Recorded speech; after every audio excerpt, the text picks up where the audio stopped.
Assalamualaikum teman-teman, seperti biasa sebelum mulai Mimin mendoakan semoga teman-teman semua selalu dalam keadaan sehat walafiat. Oke, kali ini kita akan melanjutkan Martial Master versi novel bagian 1599. Bagi yang baru bergabung, selamat bergabung. Dan bagi yang belum subscribe dulu lah agar Mimin tambah semangat lagi nih bikin videonya. Oke, kalau sudah kita langsung masuk ke isi ceritanya.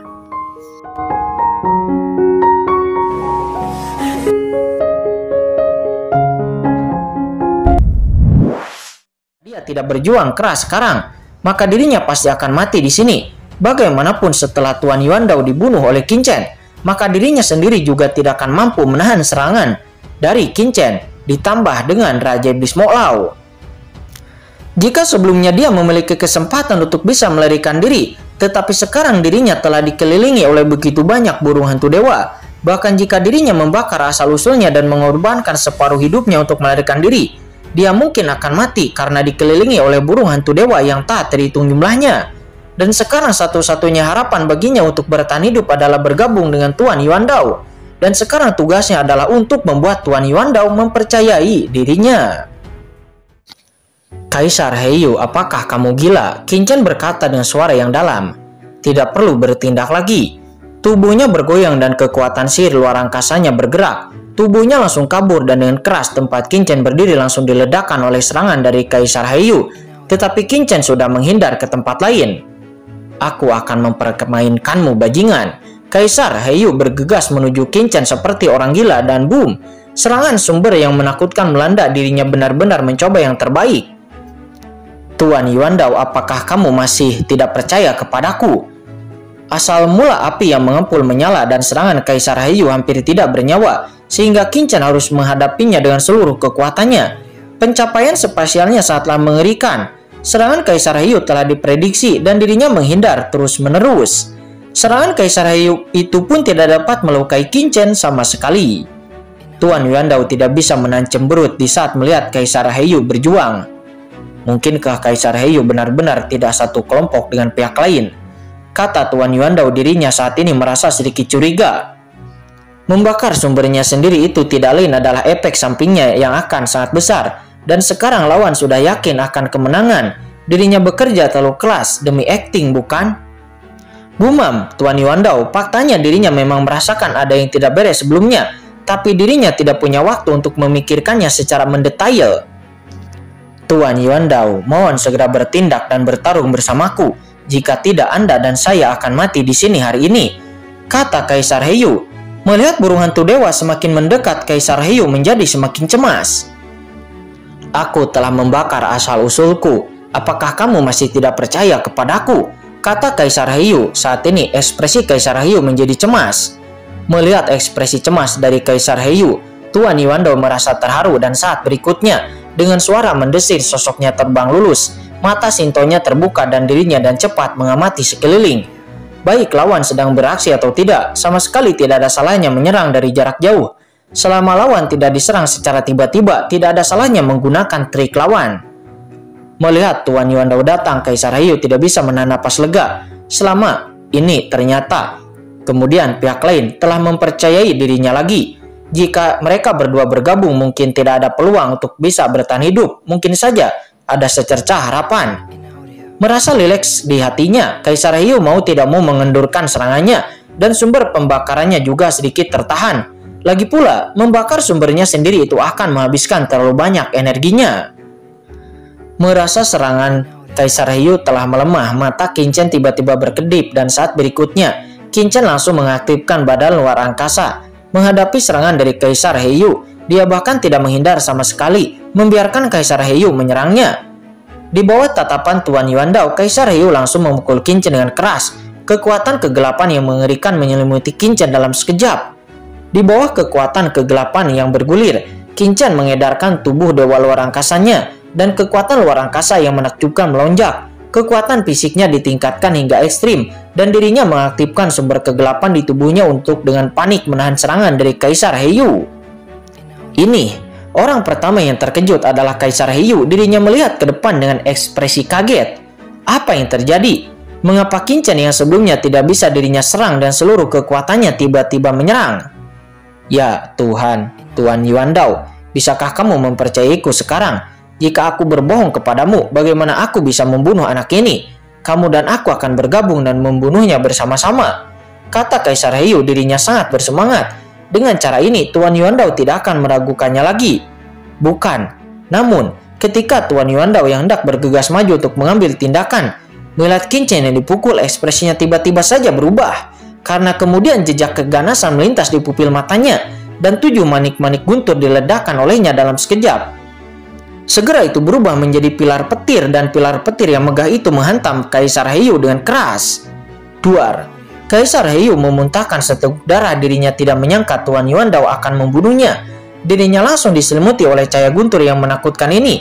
Dia berteriak dan tubuhnya hampir meledak dan terluka parah. Tuan Yuandao, kamu kenapa? Kata Kaisar Heiyu. Dia terbang mundur di bawah serangan Tuan Yuandao. Kekosongan di belakangnya pun hancur dan dia memuntahkan seteguk darah. Dengan gila-gilaan dirinya meraung dengan tak percaya. Dirinya tidak mengerti mengapa Tuan Yuandao masih ingin menyerang dirinya. Kenapa? Apakah kamu benar-benar mengira aku idiot? Kamu dan orang ini hanyalah berakting. Kata Tuan Yuandao. Dia berkata dengan galak. Ternyata dirinya tidak mempercayai Kaisar Heiyu karena dirinya melihat sebelumnya dengan mata sintonya.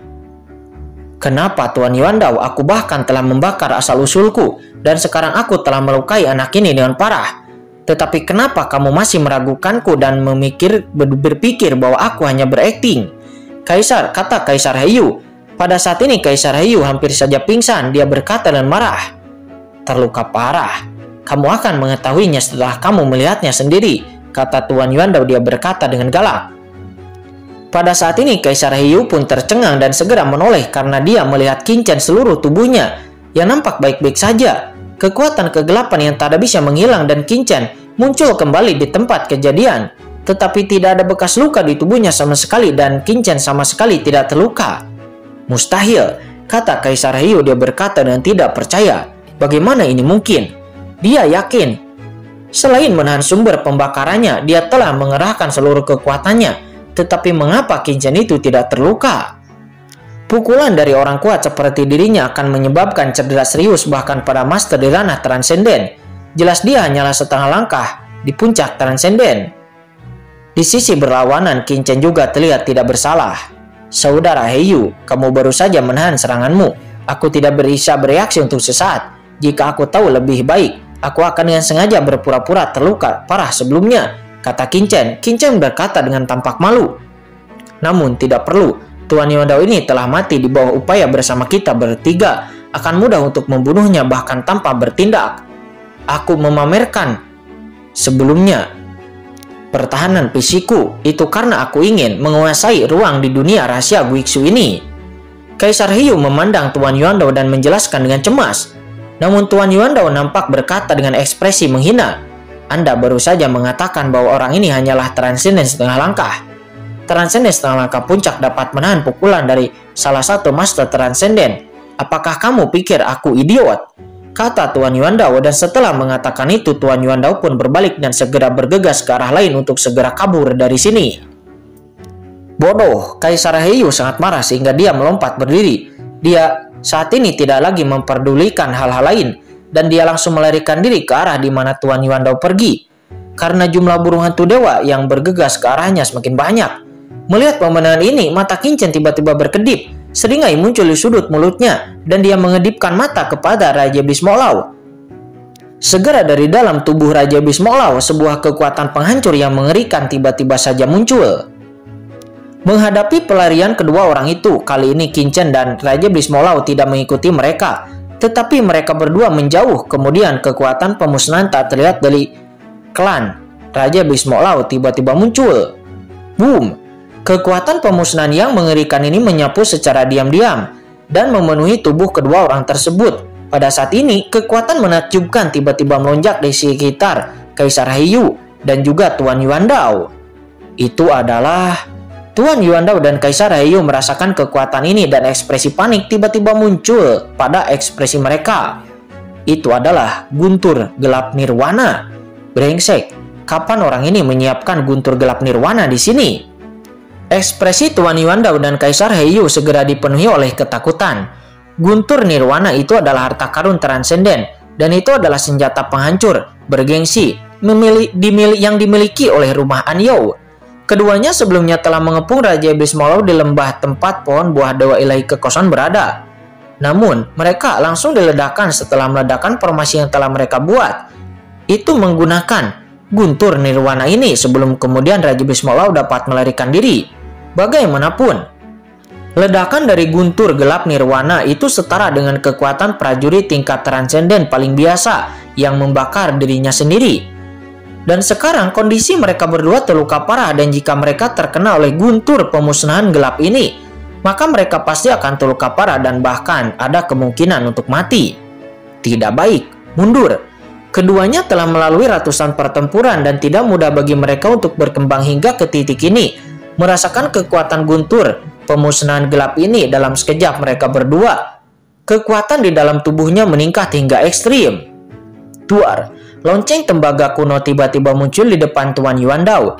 Begitu lonceng perunggu kuno ini muncul, aura kuno langsung memenuhi udara. Lonceng perunggu itu berputar dengan cepat menyelimuti Tuan Yuandao di dalamnya. Terlihat ada rune kuno di luar lonceng perunggu. Rune yang tak terhitung jumlahnya berputar di sekitar lonceng perunggu, dan masing-masing rune tampaknya mampu menekan langit. Setelah menampilkan lonceng perunggu, sosok Tuan Yuandao juga mundur dengan keras. Kekosongan di belakangnya bahkan beriak di bawah terbang lintas kecepatan tingginya. Benih gelap juga muncul di depan Raja Iblis Molau, dan benih gelap ini berakar di kampan. Segera setelah muncul, saya bisa mendengar suara berderak menyebar terus-menerus. Tanaman merambat gelap dengan cepat menyebar dari benih ini. Tanaman merambat yang tak terhitung jumlahnya terus-menerus tumbuh, penuh dengan kekuatan jahat yang tak ada habisnya. Semua orang pun gemetar dan hampir jatuh. Dalam sekejap, tanaman merambat yang tak terhitung jumlahnya membungkus Raja Iblis Molau sepenuhnya, dan seluruh sosoknya juga mundur dengan gila-gilaan. Melarikan diri. Ini adalah satu-satunya pemikiran mereka saat ini. Dalam sekejap mereka berdua sudah mundur ribuan mil. Boom, boom. Saat berikutnya dua kekuatan pemusnahan yang mengerikan meledak dalam sekejap. Kekuatan pemusnahan menyebar dengan kecepatan yang mencengangkan. Itu berdampak buruk pada pertahanan kedua pria itu. Duar, jimat yang tak terhitung jumlahnya di lonceng kuno perunggu di depan Tuan Yuandao terus bergetar dan mengeluarkan suara ledakan. Jimat kuno itu terus terbuka, tetapi itu terus terbentuk melawan dengan sekuat tenaga.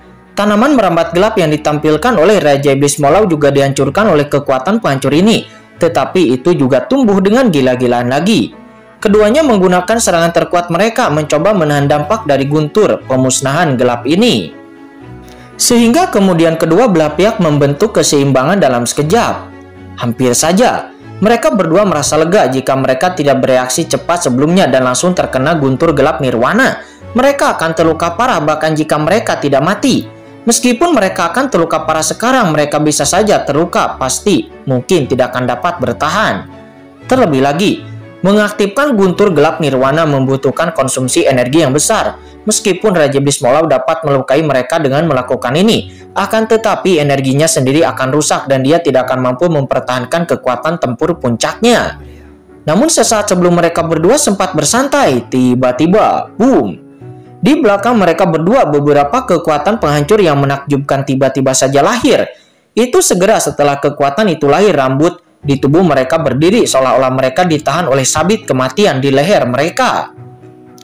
Apa? Tuan Yuandao dan Kaisar Heyu berbalik karena ketakutan dan lalu melihat beberapa cahaya menyilaukan menyala di kampan di belakang mereka dan beberapa sinar kekuatan pemusnahan yang menakjubkan meletus sekali lagi. Boom! Jumlah guntur gelap nirwana yang meletus kali ini lebih besar daripada yang dipicu oleh Raja Iblis Molau. Dan kali ini itu secara langsung memblokir kemunduran mereka, sehingga mustahil bagi mereka untuk bisa melarikan diri. Tidak, Tuan Yuandao dan Kaisar Heyu berteriak ngeri dan saat berikutnya mereka ditelan oleh kekuatan penghancur yang tak ada habisnya. Duar, dalam sekejap terjadi ledakan tak berujung dan mencengangkan antara langit dan bumi. Dan awan jamur meletus dari langit dan bumi. Posisi Tuan Yuandao dan Raja Iblis Molau berada di tengah dua guntur gelap nirwana itu meledak. Kekuatan yang menakutkan bertabrakan dengan ganas dan menelan mereka berdua. Bukan hanya mereka, tetapi segala sesuatu di dalam jarak 1 juta mil di sekitarnya ditelan oleh kekuatan ini. dan itu berubah menjadi lautan kehancuran yang tak ada habisnya. Di bawah kekuatan seperti itu, Qin dan Raja Bhisma Laut juga mundur dengan liar. Ekspresi mereka berdua berubah drastis. Dengan keras, Qin dan Raja Bhisma Laut juga terlempar keluar dari gelombang kejut yang mengerikan ini. Dengan suara letupan, Raja Bhisma Laut terbang terbalik ribuan mil sebelum akhirnya dapat mendapatkan keseimbangan sosoknya kembali. Di lain sisi, Qin lebih baik daripada Raja Bhisma Laut. Jalur luar angkasa muncul di depan Qin, menghalangi kekuatan penghancur yang tak terhitung jumlahnya. Tetapi wajah Qin juga sedikit pucat. Raja Bhisma Laut lalu memandang Qin dengan kaget, menghitung yang ada di lembah. Dia telah memicu total 3 guntur gelap pemusnahan di alam rahasia Guiksu. Akan tetapi anak ini jelas tidak bisa bertahan, akan tetapi dia telah memicu 4 guntur gelap nirwana secara sekaligus. Itu saja luka di tubuhnya sebenarnya lebih ringan daripada luka Raja Bhisma Laut. Apakah anak ini adalah monster? Gumam Raja Bhisma Laut. Duar. Namun pada saat ini ledakan yang menakjubkan terus-menerus berlanjut dan dampaknya terlalulah mengerikan. Burung hantu dewa yang tak terhitung jumlahnya yang bergegas dari segala arah langsung musnah oleh serangan seperti itu. Burung hantu dewa yang tersisa ketakutan dan lalu mundur dengan gila-gilaan dan tidak berani untuk tinggal di sini lebih lama lagi. Setelah waktu setengah batang dupa, duar, ledakan menakjubkan itu berangsur-angsur menghilang dan ruang yang berfluktuasi perlahan-lahan mereda. Saya kemudian melihat bahwa kekosongan di depan saya telah sepenuhnya meledak menjadi reruntuhan dan kekuatan luar angkasa yang rusak tersebar di seluruh kehampaan. Segala sesuatu di sini telah padam sepenuhnya dan berubah menjadi bubuk di bawah ledakan sebelumnya. 2 kelompok sosok yang agak hangus berdiri dengan canggung di kehampaan itu, dan itu adalah Tuan Yuanda dan Kaisar Heiyu. Namun saat ini tubuh mereka berdua sudah tidak utuh lagi. Mereka berdua berlumuran darah dan organ dalam mereka nampak terlihat yang sangatlah menyedihkan. Di sebelah Tuan Yuanda, lonceng kuno yang sebelumnya memancarkan aura pertahanan yang menakutkan kini telah berubah menjadi pecahan-pecahan dan berserakan. Dengan tampilan aslinya hampir tidak dapat dikenali. Hal yang sama juga berlaku untuk tanaman merambat yang dikeluarkan oleh Kaisar Heiyu sebelumnya. Tanaman merambat yang meledak tersebar berkeping-keping saat ini yang sangat menyedihkan. Mereka berdua benar-benar kehilangan vitalitas bertempurnya di bawah pengeboman dari guntur gelap nirwana. Selain itu, baju besi pada kedua orang itu benar-benar hancur. Hampir tidak ada bagian tubuh mereka yang utuh. Raja Bhisma Laut tidak bisa menahan untuk tidak menghirup udara dingin dan melihat pemandangan di depannya dengan tidak percaya. Mengerikan, sangat mengerikan. Meskipun guntur gelap nirwana itu adalah harta karun dari Dark Nether Mansion Anyao miliknya, namun dirinya tidak pernah membayangkan bahwa kekuatan ledakan dari begitu banyak nirwana guntur gelap akan begitu menakutkan. Tuan Yuandao dan Kaisar Heiyu keduanya adalah penguasa di ranah transenden. Mereka telah bertarung di lautan alam semesta selama bertahun-tahun dan memiliki kekuatan yang luar biasa.